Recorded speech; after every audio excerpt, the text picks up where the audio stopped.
juniors here, G. I want to say hey. I am greeting you guys, and I want to encourage someone who is either in the Air Force or is planning to join the Air Force. And if you have been slotted for officer training school, I have some tips for you. Okay, we are one team, one fight, and we ought to help one another, and that's what leaders do, right? So I'm just here to tell you, I promise you guys when I left that I will be throwing out some tips, my experiences as I go through officer training school, because I've never been here. Everything is new to me as well. And you guys might have a lot of questions, but this is a very weird time to come to OTS because of the coronavirus pandemic. So I titled this OTS during coronavirus pandemic, right? It's a lot of changes, and I just want to warn you, things are changing by the hour when you get here. They will tell you one thing, the next minute is changed because they're trying to get it right. Things are changing and changing. So number one, I want to give you some tips. Number one, to get here, I want you to start exercising. If you have not started exercising at home, please start now. I can't emphasize that enough because it is imperative. The reason is this: when you get to OTS in Maxwell, in Alabama, you're going to be quarantined for 2 weeks. You're going to be in your dorm, from your dorm to DFAC, to eat from the DFAC to this classroom, which is flight rooms, and from there back to DFAC, back to classroom, DFAC, back to the dorm, right? So that's the only places you're really allowed to go. And you'll be split up. Before you will be in the whole wing, squadrons will mix together, they'll be doing things, training together and all that. When you come here the first 2 weeks, that's out of the window. You're gonna be in flight. You are stuck with a group of, let's say, 10 to 16 people, and that's it for 2 weeks. And you can leave this place to go out and go to the track to run. You can't go to the gym. You can't do any of that because you are quarantined. So you got to start training now. Do your push-ups, sit-ups at home, running. Prepare yourself, because when you get here the first 2 weeks you might add weight because you're not exercising at all. So you want to start exercising. That's the number one tip I want to tell you. Okay. Number two, it might sound silly, but it is. You're gonna thank me for that. If you have a good pillow, buy you a nice little pillow. Bring a pillow home, nice one to OTS, because the pillows that they gave me here, man, they're like marshmallows, and they're very, very uncomfortable. So I wish I had bought a pillow. All right, some of my colleagues here bought pillows and they're doing good, and I actually got one for myself as well. Number three, make sure your laptop is charged up. It is dependable. It is a good laptop. The reason is, even the welcome guide specifically says you should bring a good laptop.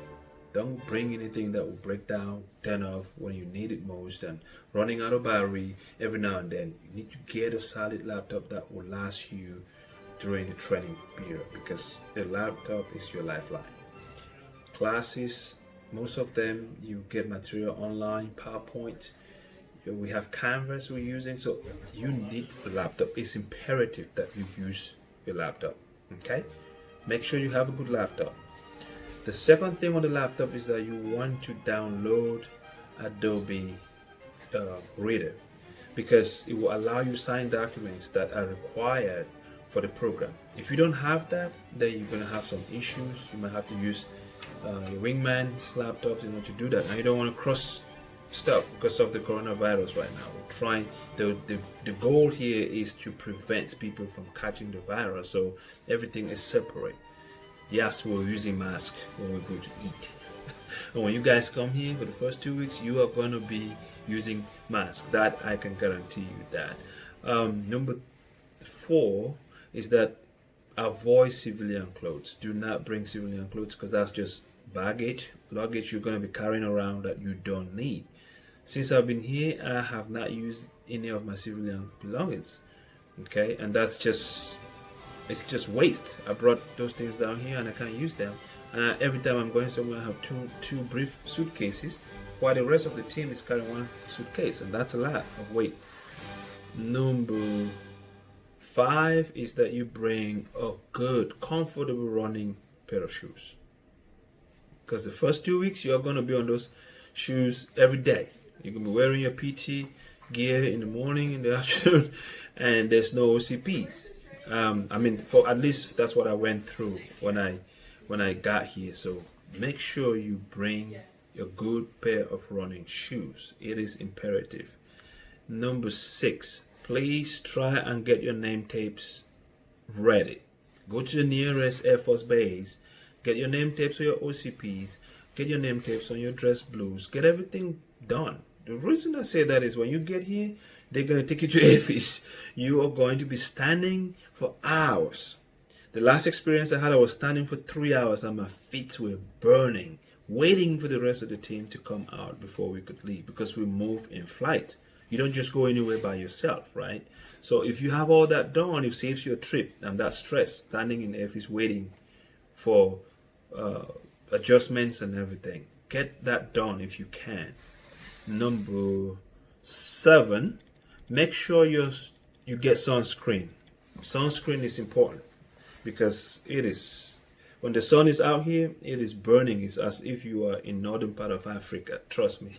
So get your sunscreen, get sunscreen, headphones, hair clipper, all right? Because the first 2 weeks, nobody's going to cut your hair because they don't know if you're sick or not. Then you're going to be tested for sure, but it's not like everybody's going to be tested and the test will come out in the next 3 days. The only thing they're going to do is take your temperature, right? So there's still suspicion that you could be sick. That's why you're in quarantine for 2 weeks. So get a hair clipper if you have one. It will save you, or you shave your hair before you get here, you know, and shave it really low. At least for the first 2 weeks, you don't have to worry about that. Get a portable printer. Printer. There are no printers in the flight rooms, and there's a lot of material that needs to be printed out and some special documents. Some of those documents contain your social security number. If you don't have a printer, you have to send it to a wingman who has a printer to print those things out to avoid personal information issues. You want to get your printer so that everything will be protected. Number set of OCPs. One of them should be an old one. If you don't have an old one, that's fine too, get a new one. But at least you get 2 because you have field exercises that you're going to be running out there, you know, getting some dirty, you can maybe fall in the waters. Who knows what your case is going to be. But you want to get one that you can use for every day and for exercise, field exercises. Should one get dirty or get torn or get stained, you have a backup OCP.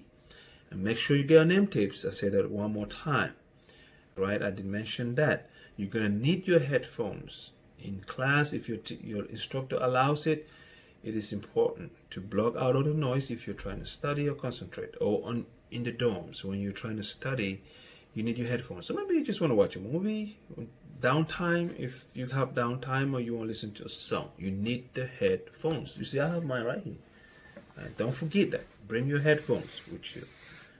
Number 11, if you are prior service, you want to bring at least $300 for basic amenities that you need, including food, because you're going to pay for food in the DFAC. All right, especially those, if you're already commissioned, don't get me wrong.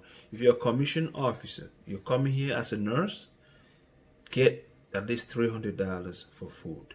If you don't have that, it's a problem. Mind you, you're going to pay at least $100 for MREs.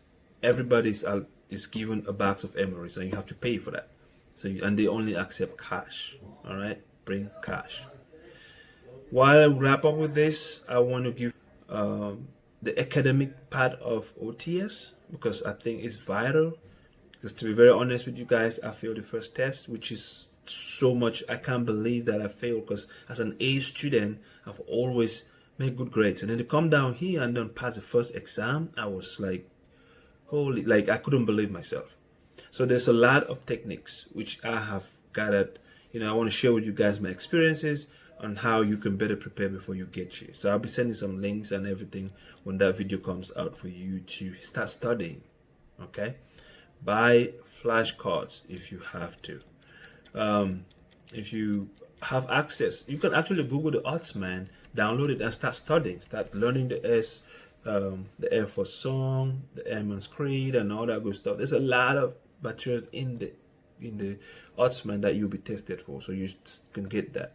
All right. So there's gonna be a video for the OTSMAN, a video for saluting, a video for dome inspection, a video for drills, and just watch out for that. Okay. If this video helps you as you're preparing to come to OTS, put a comment, send me a message, and how this helped you and how I can continue to help you. Okay. And you take care. Peace out. Soldier Nurse G. One love.